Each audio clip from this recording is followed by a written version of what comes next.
Cumprimento a todos com a paz do nosso Senhor e Salvador Jesus Cristo. Aqui é o professor José Edmilson Júnior do canal Teológico.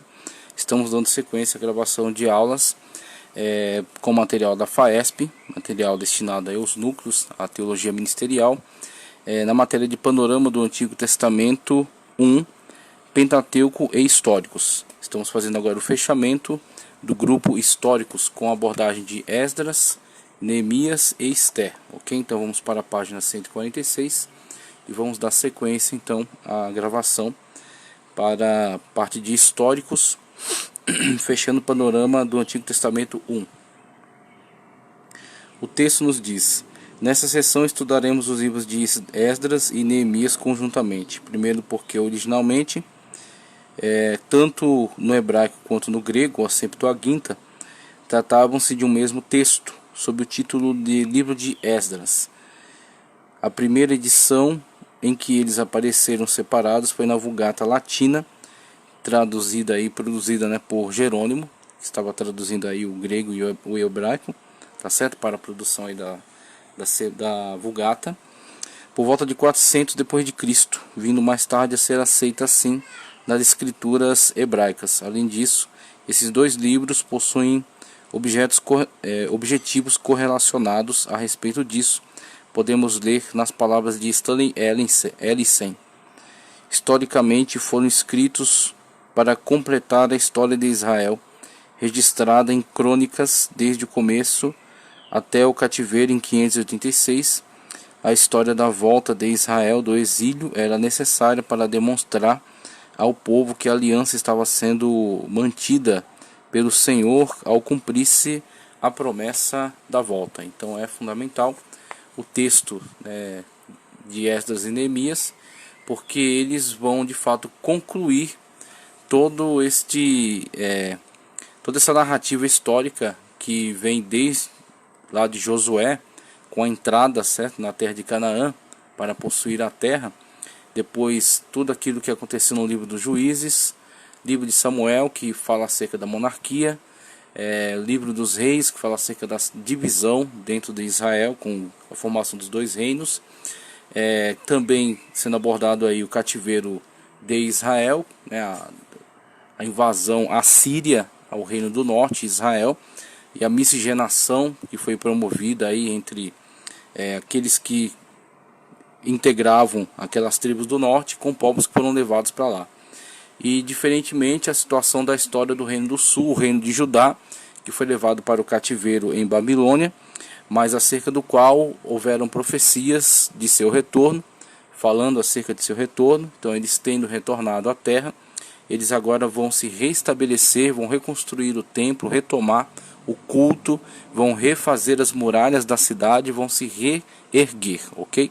Então temos aí o cumprimento das promessas de Deus através de Esdras e Neemias. Então Esdras, uma liderança religiosa, preocupado com a fé, preocupado com os textos, preocupado com um avivamento, tá certo, do povo.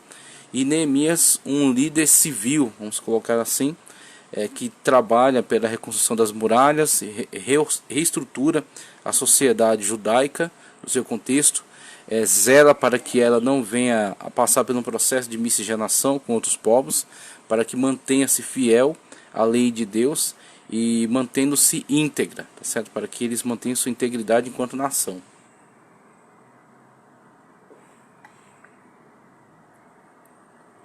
Então esses dois personagens foram fundamentais para a retomada da história de Israel. Sem eles, nós não teríamos visto esse trabalhar nesse grande acontecimento. Então foram homens que Deus levantou para realizar esta grande obra. Obviamente que Deus, soberano como é, se não fossem eles, teriam levantado outras pessoas, mas foi através deles que isso veio a se realizar, a se concretizar, através de Esdras, Neemias, podemos citar Sesbazar também, Zorobabel. Então podemos citar aí esses importantes líderes que Deus levantou para trazer esse processo de reedificação da cidade e retomada da história deste povo, do povo da aliança.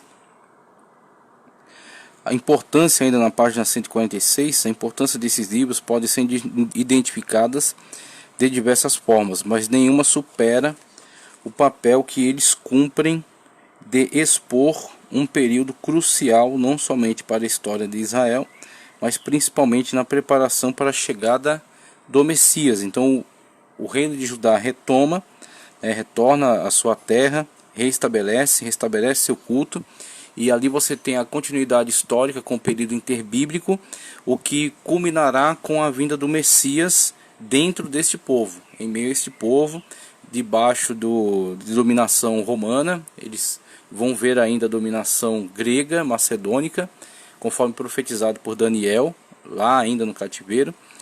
Posterior a isso, a dominação romana, que também foi vista por Daniel, as visões que Deus deu a ele, as revelações. E Cristo virá naquilo que Paulo chama a plenitude dos tempos, quando, durante a dominação romana, ele vem à terra, ele encarna, vai viver entre nós, vai cumprir todo o plano salvífico, vai ressuscitar e ser assunto aos céus, e toda aquela estrutura que foi organizada desde a época dos persas, com as satrápias, que eram unidades organizacionais sobre essas regiões, os gregos e o processo de helenização do mundo, principalmente por meio da divulgação de uma língua universal, do grego sendo difundido pelo mundo, e a escrita do grego koiné também sendo entendida, lida por populações de diferentes lugares. E os romanos, com a Pax Romana, a unificação dos povos debaixo da sua autoridade, debaixo da sua lei, a pacificação então desses povos, e a construção das estradas, que foram meios de locomoção muito mais rápidos, muito mais eficientes, que veio a trazer grandes transformações para o mundo da época. Então você tem situação na qual todo esse contexto histórico aqui vai culminar no grande momento da volta do Senhor Jesus Cristo, e para tanto os judeus deveriam ser restabelecidos à sua terra. Um pouco só do texto que está sendo citado aqui, de Donald D. Tanner. O propósito do Senhor ao fazê-lo retornar da Babilônia a Jerusalém era prepará-los para a vinda de Jesus Cristo, o Messias prometido. Exatamente. Com a exposição supracitada é possível notar a grande relevância destes livros, ou deste livro, e o quanto se mostra indispensável para uma boa e correta compreensão do momento histórico que marcou a restauração do Templo de Jerusalém, com muita dificuldade, com muita luta, com muita oposição, mas eles foram vitoriosos debaixo da poderosa mão de Deus que estava com eles, Acerca do tema, na página 147, nesta sessão analisaremos o tema de cada um desses livros, e o faremos separadamente, tendo em vista uma melhor visão. Então você tem tema para cada um, Esdras. Sobre o tema central do livro de Esdras, página 148, podemos afirmar ser o retorno de Israel do exílio para a reconstrução do templo, para que pudesse adorar a Deus. Para Demarai, o principal tema deste livro é a demonstração da fidelidade a Deus na restauração de Judá e Jerusalém depois da transformação operada por meio do exílio, além da apresentação de uma nova geração que estava pronta para viver um novo tempo. Então você tem o livro de Esdras deixando muito claro para nós os benefícios decorrentes do processo de aprendizado, o processo de punição, mas também um processo pedagógico por meio do qual Deus trabalhou Judá, podendo trazer cura a toda aquela reiterada aquele reiterado vício de idolatria. Então eles constantemente apostatavam da fé, indo adorar deuses estranhos e estabelecer a idolatria novamente, até que se levantava um homem usado por Deus para trazer novamente restauração, mas era recorrente essa queda no pecado da idolatria, e eles de fato foram libertos por Deus deste vício, desse retorno constante ao pecado da idolatria, por meio desse processo do cativeiro babilônico, onde eles estiveram ali apartados da sua terra. O culto foi interrompido, eles estiveram em lugar estranho, estiveram sob ameaça. Nós vamos ver isso no livro de Esté. Estiveram sob grave ameaça, mas Deus os protegeu, os guardou, e eles alimentaram constantemente esse desejo pelo retorno da terra. Claro que em Flávio José foi até dito que muitos permaneceram na Babilônia devido à prosperidade que alcançaram lá, porque diferente da narrativa histórica que fala acerca da escravidão no Egito, em que eles estavam sendo massacrados e que havia um desejo genocida no faraó de eliminá-los, o contexto do cativeiro babilônico é muito diferente. Jeremias, o profeta que esteve presente ali, que profetizou acerca do cativeiro, ele mesmo já dá o tom para os judeus de que o seu comportamento ante a situação de escravidão não deveria ser de abandono de si, ou de depressão, ou de autodestruição, tá certo? Não deveria ser essas atitudes negativas. Eles passariam um tempo difícil, passariam um tempo trabalhoso, estariam sendo sim escravizados, mas o modelo de escravização estabelecido ali na Babilônia proporcionava que eles estivessem alojados em uma cidade que foi dedicada, foi separada para isso. Então a cidade receberia esses contingentes aí dos judeus que foram mandados para lá.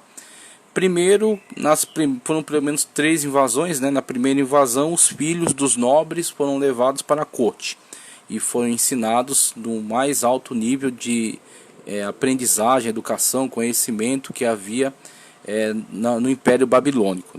Então você tem primeiro esses que foram para tornarem-se integrantes da aristocracia babilônica, ok? Pessoas de alto comando, altos cargos, tá?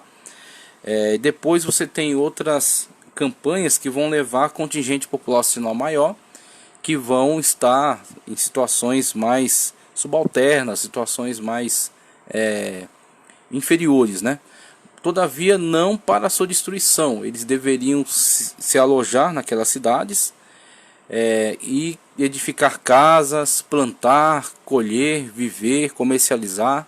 Então estabelecer ali um convívio com aquele lugar para onde estavam sendo levados. Então esse foi o conselho de Jeremias, porque essa era a natureza daquele cativeiro. Eles estavam fora da sua terra, estavam em um lugar estrangeiro, estavam sob controle, havia uma limitação em relação à sua vida, mas não um processo de destruição, aí sim um processo de restauração. Eles alimentaram o desejo pelo retorno. Muitos deles tiveram a coragem de retornar com Sesbazar, continuar esse processo com Zorobabel, também com Esdras e Neemias. Então eles tiveram coragem de retornar e restabelecer o culto, restabelecer a cidade, restabelecer a sua vida em Jerusalém. Mas aqueles que ficaram também ficaram lá sob grande prosperidade, tá certo? Agora, principalmente relacionado a Esdras, está muito voltado para a questão da fé nacional. Então, a leitura do texto bíblico, a explicação, a retomada do culto, a retomada da adoração. Então, um renovo, uma renovação da sua vida espiritual. Com Neemias, ainda na página 148, o tema central de Neemias é a reconstrução do muro e a renovação da aliança. Evidentemente que a íntima relação entre este livro e o de Esdras coloca seus respectivos temas lado a lado, cumprindo o propósito de um complementar o outro. Então ambos estavam interessados na reconstrução da cidade, e aí Esdras mais relacionado ao templo e Neemias mais relacionado aos muros, ok? Mas ambos estavam de fato trabalhando pela restauração da aliança com Deus. Tanto que mesmo que Neemias possa ser enxergado mais como líder civil, lidando aí com a reconstrução do muro, diante de todas as ameaças que sofreu, a tentativa de coação, então Sanbalat e Tobias tentaram coagi-lo, tentaram intimidá-lo, tá certo? Tentaram interromper aquela obra, e ele relata que em alguns momentos tiveram que com uma mão reconstruir e com a outra segurar a espada. É a situação na qual a obra foi feita sob ataque, sob ameaças, ok? Então eles tiveram que enfrentar muitas forças antagônicas. Inclusive houve uma interrupção da obra, ele teve que retornar à Pérsia, esclarecer a situação, mas a poderosa mão de Deus trabalhou em seu favor e em favor do seu povo, e eles puderam, com autorização, com ordem da coroa persa, puderam retomar o trabalho e assim dar continuidade até que, a bom termo, conseguiram concluir a sua obra. Inclusive é interessante já mostrar aqui algumas contribuições. Deixa eu pegar aqui uma contribuição que eu vi que eu achei interessante. Vamos ver. Tá aqui a construção do muro. Veja, isso aqui é a planta da cidade de Jerusalém. Então você tem esta linha amarela que é a retificação do muro feita por Neemias, tá? E a vermelha, que não é muito visível, mas aproximei bastante aí para ver, é a área da Jerusalém, tá certo? Posterior. Muros atuais da cidade. Veja, muros atuais da cidade é a parte vermelha, ó, onde você tem a expansão na época de Herodes, por exemplo, né? Depois toda a destruição pela qual Jerusalém passou, as reconstruções. Então a área atual dos muros é esta aqui, bem mais expandida, mas na época de Neemias, mesmo com toda a luta, com toda a contrariedade ao trabalho, né, a obra, eles puderam reconstruir esta área dos muros, ok? Isso aqui é o exemplo de uma taça na qual o rei era servido. Neemias estava diretamente envolvido com isso, porque ele era copeiro do rei. E alguém pode pensar em garçom, ok, é um trabalho relacionado ao trabalho que um garçom faz, mas no caso de Neemias, por ele ser copeiro do rei, a sua incumbência era maior, mais importante, vamos colocar assim, também mais perigosa, porque o copeiro do rei é aquele que garante que o rei não seja envenenado. Então ele prova primeiro a bebida, a comida do rei, garante que ela não esteja envenenada, e aí o rei pode fazer a sua refeição.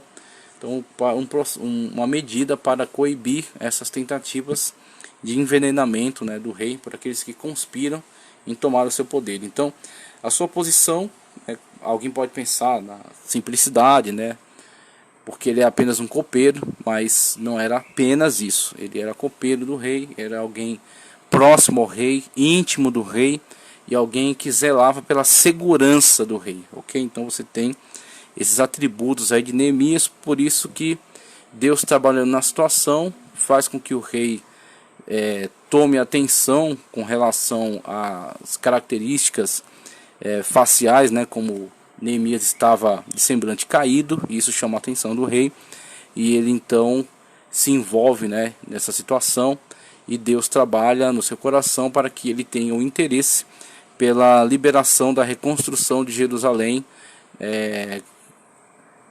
apoiando, né, com documentos, com ordens, com decretos, fazendo com que aquilo seja viável, ok? Então você tem aí esta situação que é bastante interessante e está ligada aí à maneira como Deus trabalha dentro dessas situações que para nós poderiam ser impossíveis, inviáveis, mas Deus tem os seus meios de trabalhar.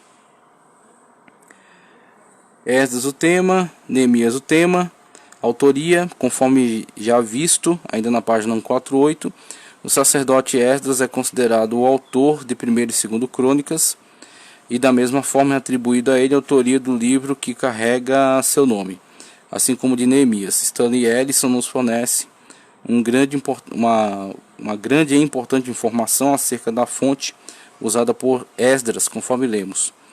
Supondo que Esdras seja o autor compilador, o seguinte material foi usado: as memórias de Esdras, ok? Evidentemente, evidência baseada no fato de serem usadas na primeira e terceira pessoas. B. As memórias de Neemias, pelo fato de ser usada a primeira pessoa. C. Foram também utilizados outros documentos e catálogos oficiais, como se torna evidente nas seções Esdras 4, 7 ao 6 e 18, também 7, 12 ao 26, escritas em aramaico, a língua oficial na época para a correspondência internacional. O aramaico, que era a língua oficial para o Império Persa, ok? Então você tem aí o aramaico com a relevância antes do domínio macedônico, da helenização do mundo e da universalização do grego, ok? Então você tem aí o aramaico para essas regiões dominadas pelo Império Persa, né, essas satrapias persas.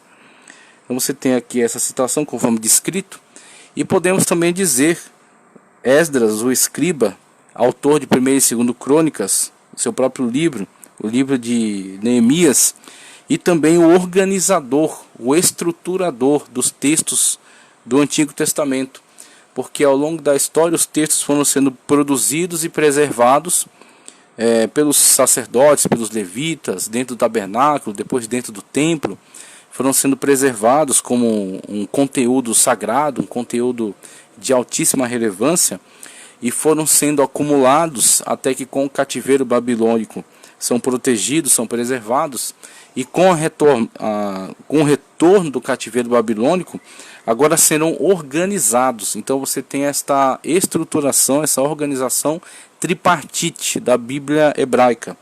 Torá, Nevi'im, Ketuvim, que fornece aí o acróstico Tanar, tá? Então, Torá, Nevi'im, Ketuvim, sendo Torá o principal grupo deles, os 5 livros de Moisés, aqueles a qual é atribuída uma santidade maior, né, acima de todos os demais. Nevi'im, profetas anteriores e posteriores, sendo aquilo que chamamos de históricos, os principais históricos, né, antes de crônicas, os profetas anteriores, e os profetas que nós chamamos profetas posteriores nessa organização, sendo os profetas maiores somado aos 12 menores reunidos num só livro, tá? E Ketuvim, ou históricos, né, escritos, você tem aí o grande grupo que inclui crônicas, Esdras e Neemias, tá certo? Inclui outros livros que nós catalogamos como livro de sabedoria. Então temos aí todos estes livros sendo enumerados dentro do grupo Ketuvim, nessa organização tripartite da Bíblia hebraica, ou Tanar, ok? E acredita-se seja um trabalho de Esdras também. Esdras tenha trabalhado nesta sistematização, nessa organização dos livros. Data: como a autoria destes livros tem sido dedicada a Esdras, devemos partir do princípio de que junto de Neemias o autor cumpriu seu ministério durante o reinado de Artaxerxes I, 465 a 424 a.C., e por essa razão a escrita dos livros de Esdras e Neemias deve ter ocorrido no fim desse período.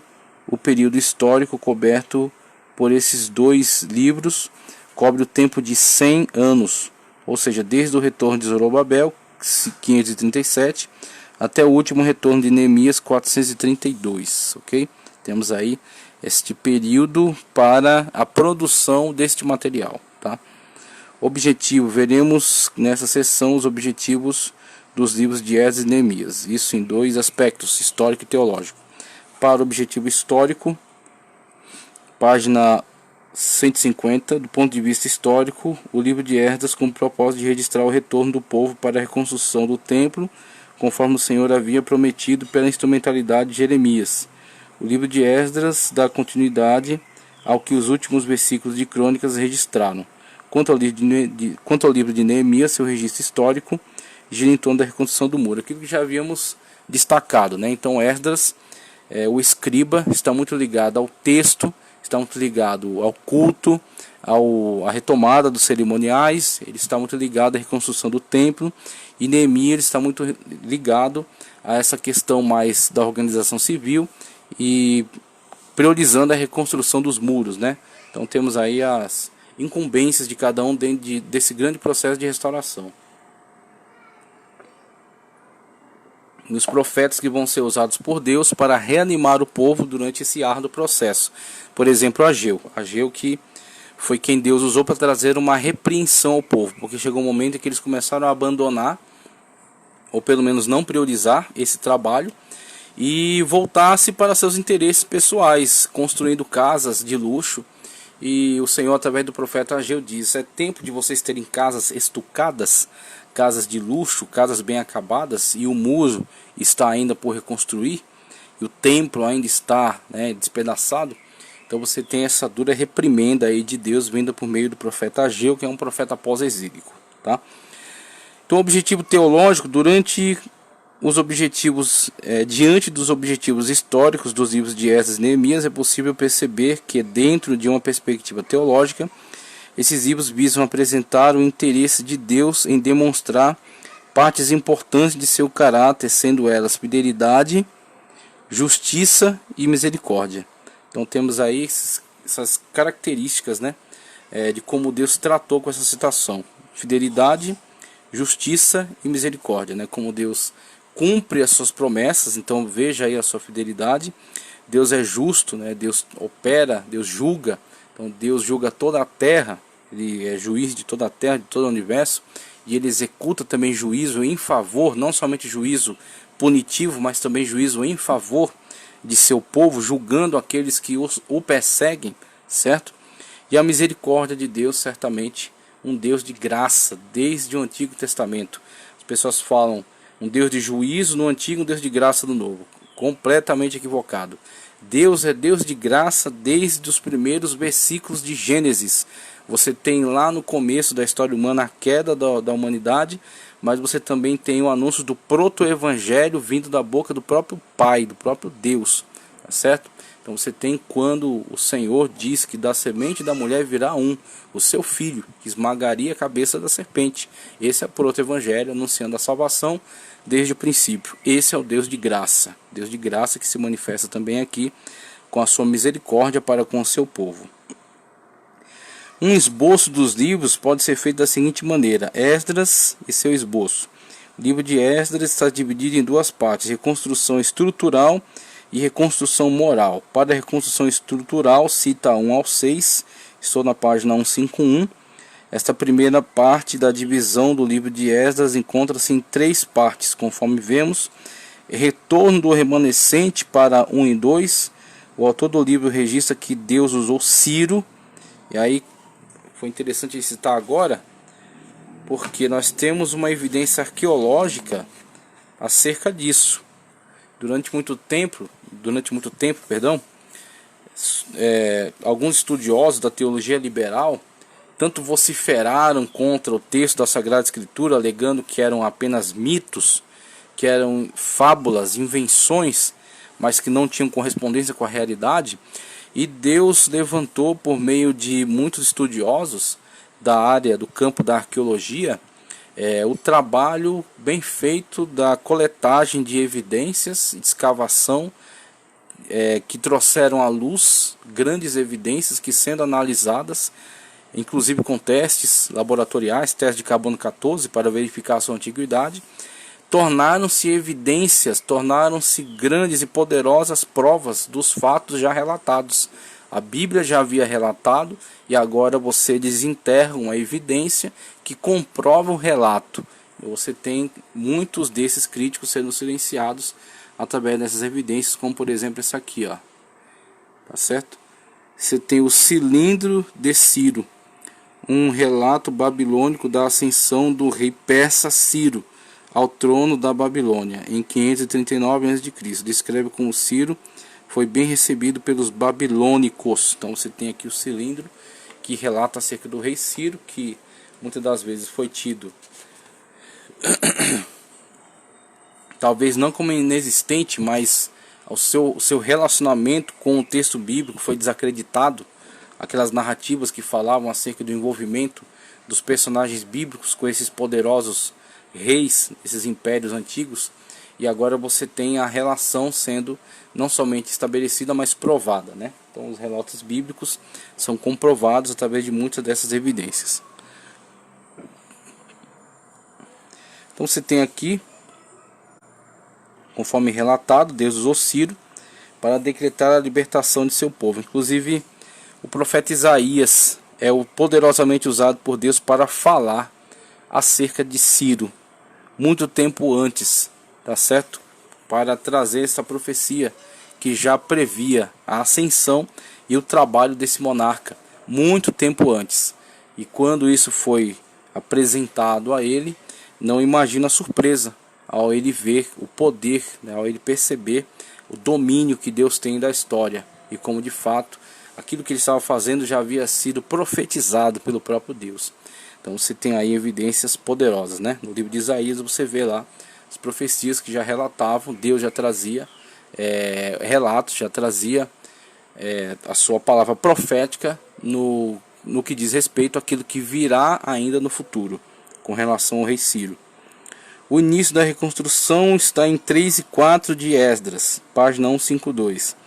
Conclusão da reconstrução em 5, 6. Reconstrução moral, 7 ao 10. Para esta parte, é dividida em duas, conforme vemos abaixo. Esdras e seu trabalho, para os capítulos 7 e 8. Tá? Esdras significa exílio, filho de um dos cativos de Babilônia, onde provavelmente nasceu. Descendente de família sacerdotal, pois era neto de Ilquias. Cita aí 1º livro dos Reis 22:8. Também Esdras 7:1, filho de Ilquias. Foi escrivão versátil na lei. Esdras 7:6. Consolidou e edificou as Sagradas Escrituras e tem sido considerado um dos organizadores do cânon do Antigo Testamento e também da sinagoga. Você tem aí essa outra contribuição, a organização, a sistematização tripartite do cânon hebraico, da Tanar, e também a fundação da sinagoga, que será dado continuidade e estará presente ao longo da história de Israel, contribuindo com a comunicação, tá certo, dos textos bíblicos, do entendimento, do ensinamento relacionado aos textos bíblicos.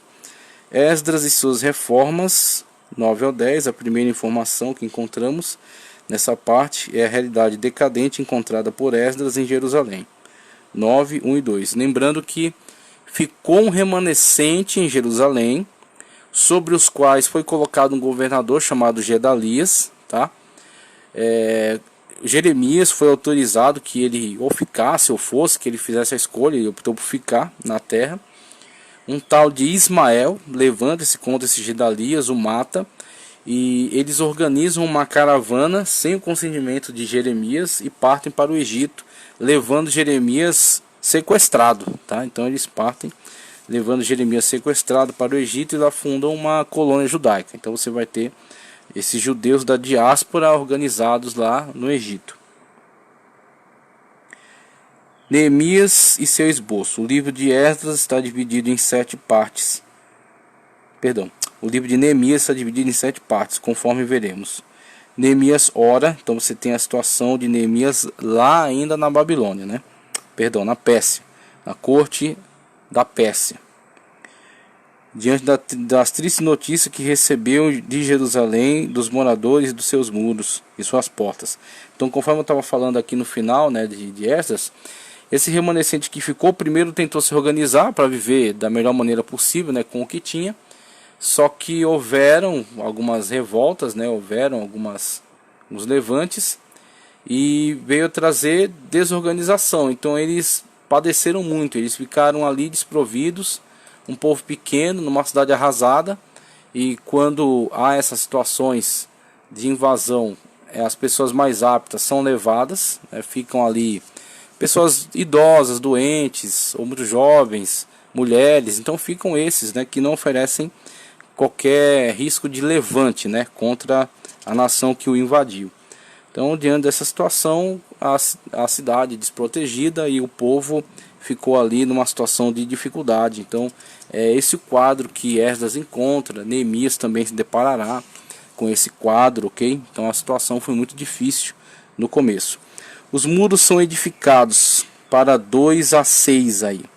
Neemias era um fiel servo do rei, conforme eu já falei, era um copeiro, mas não entenda de uma forma simplista, né, quando falamos acerca de copeiro do rei. Dedicado à oração para 2, 4 ao 5, em que o rei Artaxerxes confiava, 2:8, e foi por este rei comissionado.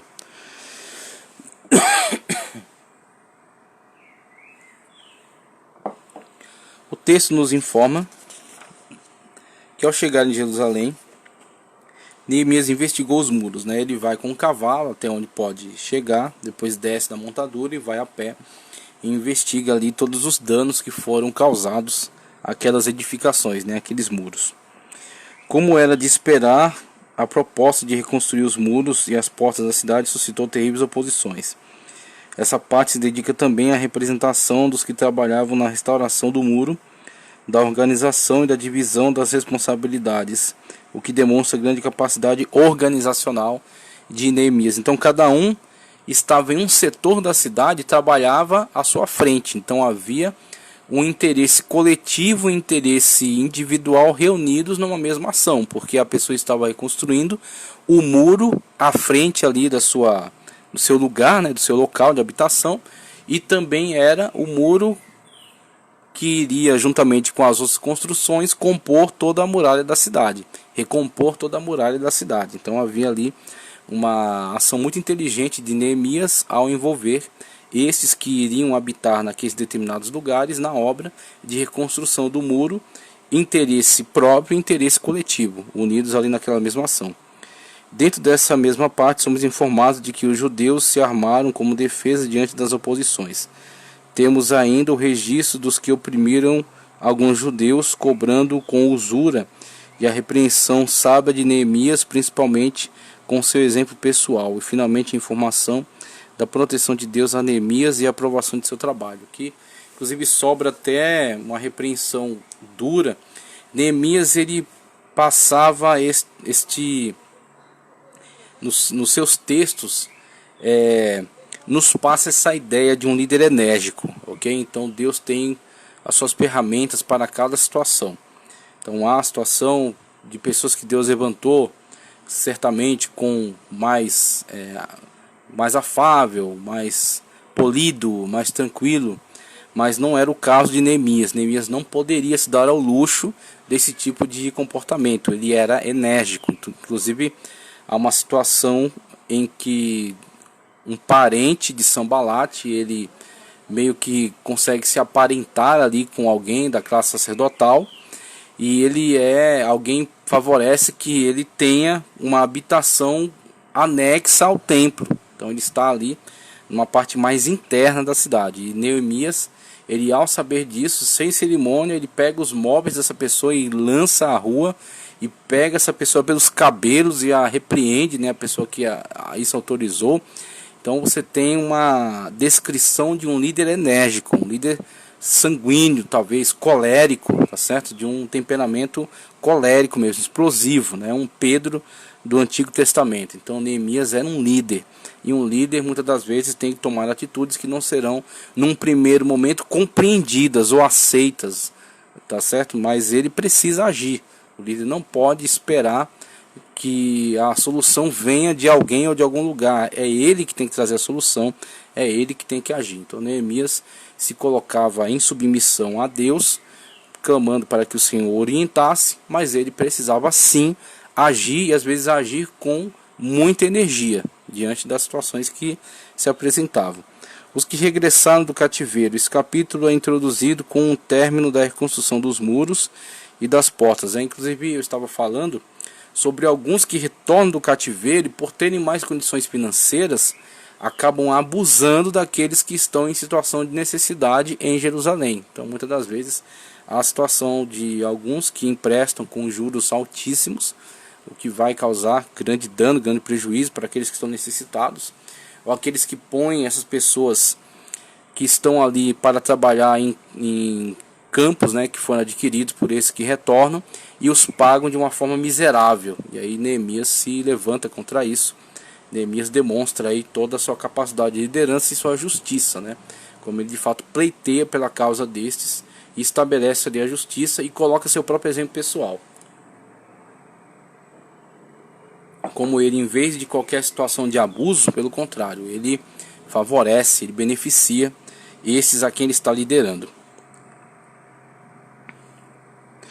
Então, continuando aqui na página 154, bem como o estabelecimento de guardas para a proteção e observação da lei de Moisés, 7:1 ao 4. Em seguida são expostas genealogias, 7:5 até 73. E a justificativa da necessidade disso encontra-se nos versículos 63 e 64. Então é necessário apresentar essas genealogias, comprovar essa genealogia para que você possa estar ocupando determinado lugar que alega ter direito de ocupar. Okay? Então é necessário comprovar essa genealogia. Então você tem uma documentação, okay, que pode ser verificada, que é compartilhada por outros líderes e que vai casar, então, né, vai dar certo quando você faz esta prova, né? Você faz essa prova Alguém apresenta lá uma lista genealógica, mas essa lista não está somente na mão dele. Você tem essa lista também na mão de alguns líderes que podem verificar e comprovar, tirar essa prova, né? Como um cartório, você tem um documento e lá no cartório tem o original, né, com o selo, com o carimbo, com a assinatura do responsável pela validação daquele documento. Então você tem como comprovar que aquele documento é autêntico. O povo é consagrado 8 ao 10, então sempre esse foi o objetivo, né?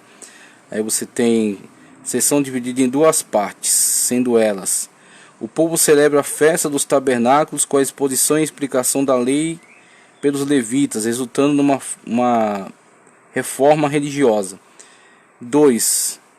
A confissão, oração e renovação do pacto com o Senhor são celebrados pelo povo, que aí seria 9 ao 10. A primeira seria 8 e esse aqui seria 9 ao 10. Então você tem a situação, inclusive, na qual Esdras faz a leitura do livro da lei em hebraico, e o povo, muitos deles demonstram uma certa tristeza pelo afastamento de sua própria cultura, pois muitos deles não compreendem mais o hebraico, ok? E aí os levitas que estão organizados ali junto ao povo, eles vão fazendo simultaneamente uma tradução e um comentário dessa leitura do hebraico para o aramaico. Uma tradução e um comentário para o entendimento daquilo que está sendo traduzido. Você tem então a formação daquilo que será chamado posteriormente Targums, tá? Os Targums, que são esses comentários aramaicos que explicam o texto hebraico do Antigo Testamento. O povo é distribuído, veja 11, 1 ao 12, também o 26. O muro é dedicado, 12, 27, 13, 3.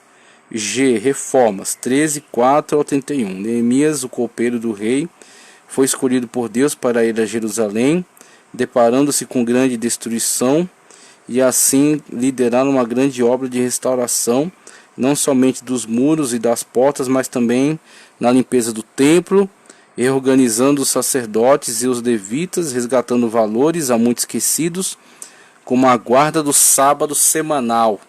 Página 155, página 156 agora, livro de Esther. Então vimos aí essas Neemias ligados ao retorno. Vamos ver o livro de Esther rapidamente aqui, para você ter uma janela para o contexto persa.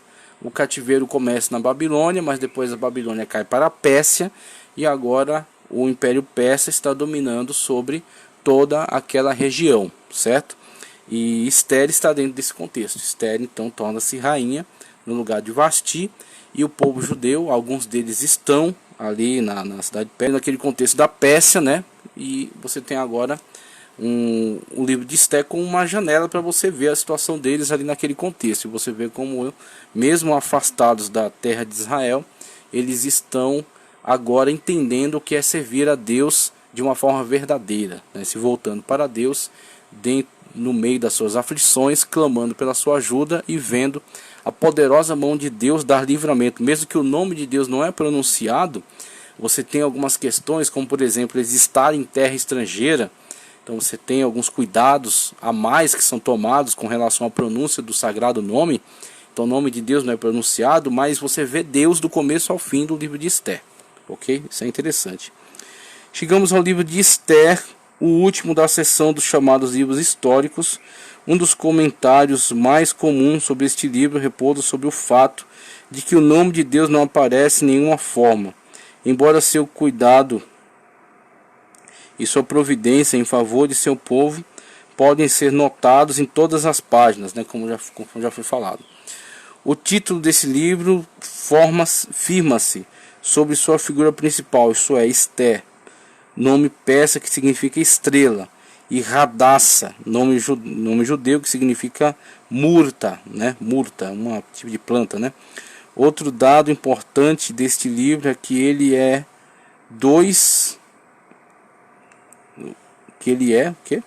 um dos dois únicos que carregam o nome. Sim, ele é um dos dois únicos livros que carrega o nome de uma mulher. Então temos a Esther e Ruth, né? Esther e Ruth no Antigo Testamento. Com essas informações preliminares podemos caminhar para a próxima sessão. Esther e sua importância. A principal importância do livro de Esther está em seu compromisso em registrar um momento significativo na história dos judeus, em que os inimigos promoveram grande perseguição. Aí você tem a situação de Amã, você tem a situação de Mardoqueu, ok? Você tem a atitude de Mardoqueu e não diante de Deus. Tem a perseguição implementada por Amã e o grande livramento que será dado por Deus. Não somente isso, mas também a humilhação de Amã. Amã é humilhado publicamente. Como temos visto, inclusive deixo até a guerra da Babilônia, a construção do templo, Xerxes e Ester. Temos aí esta parte aqui com alguns auxílios do Atlas Histórico e Geográfico.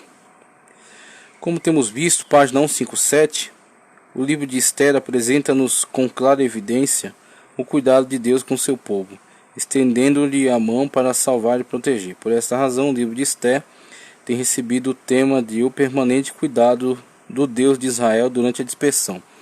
A autoria: o livro de Ester é um dos livros bíblicos em que não se pode afirmar quem o escreveu. No entanto, há linhas que defendem Esdras e Neemias como possíveis autores. A corrente mais comum é a de que tenha sido Mardoqueu, embora o último capítulo deste livro parece contrariar essa teoria, mas também não há problema em enxergar que a maior parte do livro tenha sido escrito por Mardoqueu, sendo acrescido por um escriba fiel o final do livro, ok? Então não é dificuldade imaginarmos isso.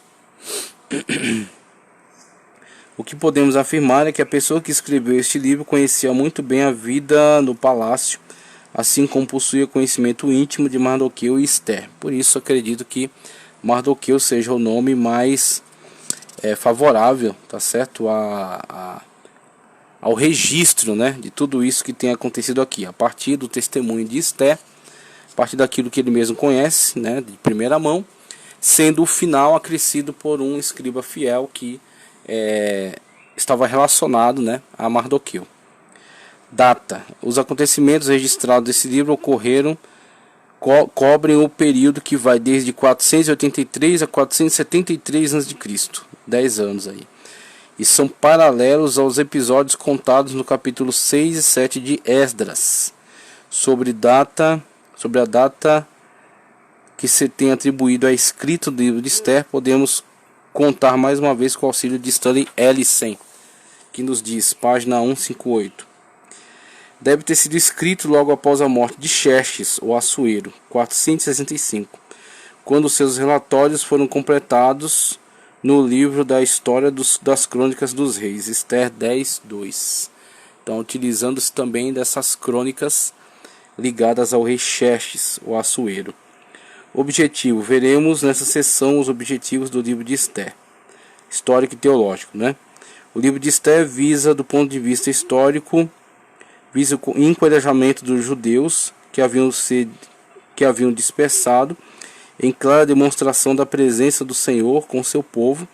Além desse objetivo histórico, esse livro explica também a origem da importante festa judaica denominada Festa de Purim, celebrada pelos judeus no dia 15 do mês de Adar. Então você terá duas festas importantes que são do contexto pós-exílico, ok? Você tem a festa do Purim, que é o livramento, né, dos judeus dentro do contexto da corte persa, e você terá a Hanukkah, que é a dedicação, né, a rededicação do templo feito após a derrota de Antíoco IV Epifanes no período interbíblico, já na época dos Macabeus. Então você tem Purim na época de Ester e Hanukkah na época dos Macabeus. Teológico: em íntima relação com o objetivo histórico do livro, o teológico visa reafirmar o interesse e envolvimento de Deus com o seu povo. Então, o cuidado de Deus com o seu povo dentro do cativeiro. Estavam no cativeiro, já haviam passado do cativeiro babilônico para o persa, mas é ali mesmo onde Deus os guarda, onde Deus os protege, onde Deus dá livramento a eles, né, através de estratégias que desenvolvem para isso. Como Mardoqueu falou para Ester, foi para este dia, né? Será que não foi para este dia que você foi levantada para estar nesse cargo como rainha? tá certo? Ao lado do rei. E se você não quiser nos ajudar, socorro para nós virá de outro lugar. Então você tem a situação na qual Esther é conclamada pelo seu tio primo, né? Tio barra primo, Mardoqueu, para se posicionar em ajuda ao seu povo que estava sendo perseguido por Amã, e havia ali uma estratégia para o genocídio, para a sua eliminação, né? Para serem eliminados. Um esboço no livro de Esther temos o seguinte, ó, 2861, assim, isso aqui é a numeração do estudo, tá? Os judeus em perigo, 1 ao 5, ó. Os judeus em perigo, 1 ao 5 do livro de Esther. 1 ao 5 do livro de Esther, você tem essa parte aqui na qual relata o risco que os judeus estavam correndo dentro daquele território. A perseguição descrita nesta seção do livro de Esther ocorreu fora da terra dos judeus, elemento que aumentou ainda mais o sofrimento do povo. A parte A, aqui, o ponto A, Vasti é deposta, a situação na qual o rei ordena que ela adentre a um local onde era dado um banquete. Estavam ali muitas representações e o rei queria expor a sua esposa, a sua beleza, né? Então expor ela, havia esse comportamento, né? Infelizmente naquela época, de expor a sua esposa como um troféu, né? Então como um dentre seus objetos, e ela não gosta muito disso, se opõe, e nessa aí ela acaba então sendo dispensada, né? Inclusive, é dado um todo cerimonial a questão, né? Então se ela se recusa, se ela recusa uma ordem direta do rei, a mensagem que ele está mandando,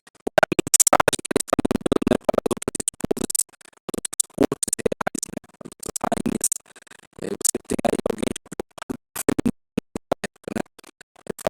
esse negócio aqui não vai dar certo, expulsar essa mulher que não quis atender a ordem direta do monarca, ok? Então a coisa fica ruim aí para Vasti.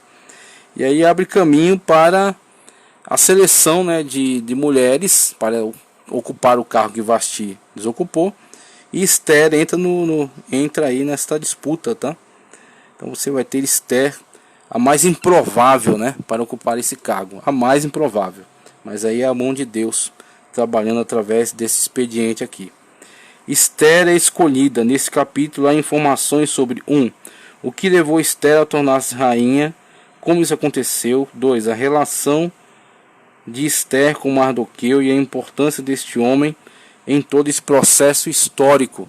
Esther, que era dos cativos, né, de Jerusalém, e você tem ela participando desse concurso e vencendo, né, somente por causa da mão de Deus, que queria que ela estivesse naquele contexto, né? A maldade de Amã, 3 ao 5.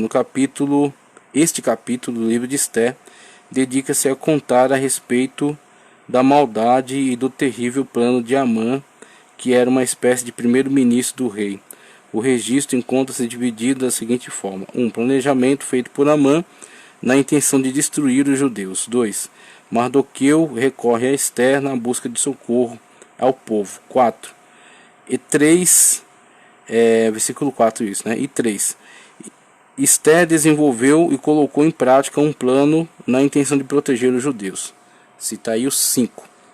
Os judeus são perseguidos, 6 ao 10, assim como a perseguição ocorreu fora do território dos judeus, o livramento experimentado também ocorreu fora desse território, em clara demonstração de que Deus não está limitado ao espaço geográfico, Deus com maiúsculo, uma falha aqui, ou qualquer outra coisa. Passemos a analisar a forma panorâmica dos assuntos apresentados aqui na seção do livro de Esther. Mardoqueu é honrado, a situação que falei para vocês, que houve uma inversão. Amã planeja trazer a destruição dos judeus e também a humilhação pessoal de Mardoqueu, mas Deus trabalha de tal maneira que o rei ele perde o sono, consulta os anais, né? Consulta aí as crônicas e fica sabendo do livramento que Mardoqueu havia lhe proporcionado, denunciando uma conspiração contra ele. Questiona se ele já foi honrado, ficam sabendo que ele não havia sido honrado, e aí o rei pergunta a Amã acerca de como honrar alguém que era de alta confiança. Amã, acreditando que o rei estava falando acerca dele, dá uma descrição ali toda exaltada, né, exagerada, e fica surpreso quando é invertido, né? O rei diz que ele faça isso a Mardoqueu. Então Amã primeiro será humilhado e depois será morto quando o rei descobre todo o plano de Amã para a morte dos judeus e descobre que a rainha era do grupo dos judeus, né? A rainha era uma descendente dos judeus. Amã é enforcado. Amã, inclusive, que tem parentesco distante aí com as realezas, né, de Canaã, alguém que foi poupado dentro daquelas guerras de Israel, e ele agora está aí atormentando o povo de Deus lá na Pérsia. Esta parte encontra-se dividida da seguinte forma: 1. Esther denuncia o risco iminente. 2. Amã preparou a própria morte. 3. O rei determina a morte na forca. Os judeus recebem maior respeito. 8 ao 9. Essa seção possui duas divisões. 1. A proteção é implorada. Duas divisões. 1. A proteção é implorada à Pérsia. 8. 2. A festa de Purim é instituída. Mardoqueu protege o povo. 10. Assim como a anterior, essa parte encontra-se dividida em duas partes, sendo assim: Mardoqueu é colocado como primeiro-ministro, e 2. Mardoqueu passa a defender os judeus. Então havia sido enviado cartas por parte de Amã a todas as pessoas do império para que se voltassem contra os judeus e os matassem. E agora, devido a essa inversão, é dado o direito aos judeus de se defenderem, e depois a situação é pacificada, e agora Mardoqueu está à frente desse ministério importante e torna-se um defensor pessoal para o seu povo. Então você tem aqui uma janela histórica na qual você vê a ação de Deus em prol do seu povo dentro do contexto do cativeiro persa. Tendo o cativeiro começado do Império Babilônico, passando para o Império Persa, e na situação do Império Persa, Deus começa a implementar as situações de retorno do cativeiro e reconstrução da terra. Então temos aí, né, todo esse contexto que é extraordinário. Então temos aqui, somente para trazer algumas ilustrações, Xerxes, falando acerca de Xerxes, as guerras, né, na qual esteve envolvido, tá certo?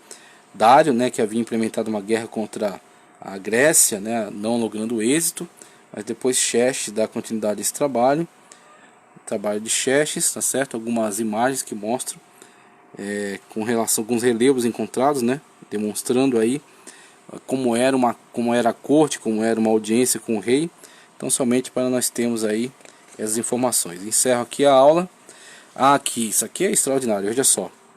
À direita, tumba de um rei persa, provavelmente Artaxerxes I, 465 a 424 a.C., localizado em Laquish-e-Rostam, no Irã. Olha só. Com essa imagem aqui eu encerro nossa aula, falando acerca de Esdras, Neemias e Esther, que estava na corte persa, ok? Que Deus continue abençoando sua vida poderosamente, e vamos dar sequência posteriormente com as gravações das aulas para Panorama do Antigo Testamento 2, Poéticos e Proféticos. Muito obrigado, fiquem com Deus.